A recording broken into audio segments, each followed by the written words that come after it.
Algérie, l'écrivain Boualem Sansal ne devrait pas bénéficier d'une grâce présidentielle ce samedi. Malgré les espoirs de Paris, Boualem Sansal ne figure pas parmi les détenus graciés par Abdelmadjid Tebboune pour la fête de l'indépendance algérienne. À l'occasion du 63e anniversaire de l'indépendance algérienne, le président Abdelmadjid Tebboune a refusé d'inclure Boualem Sansal dans la traditionnelle vague de grâce présidentielle du 5 juillet. Selon Le Parisien et l'AFP, les décrets publiés vendredi précisent que les personnes définitivement condamnées pour atteinte à l'unité nationale sont exclues de toute mesure de clémence. L'écrivain, emprisonné depuis mars et condamné à 5 ans de prison, reste donc incarcéré. Cette décision met un terme aux espoirs, minces mais tenaces, nourris ces dernières semaines par ses proches, ses filles, et des responsables français. Le Premier ministre François Bayrou avait publiquement espéré des mesures de grâce, qualifiant la détention de Boualem Sansal d'insupportable. Mais Alger n'a pas cédé. Pas de pourvoi en cassation pour l'écrivain. Ce n'est malheureusement pas une surprise, réagit Arnaud Benedetti, membre de son comité de soutien, cité par Le Parisien.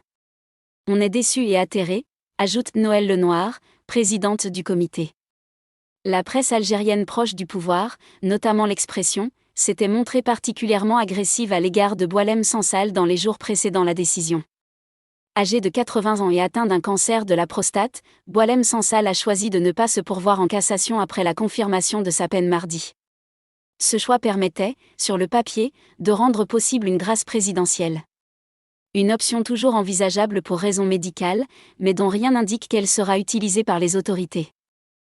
Un point de crispation entre Paris et Alger.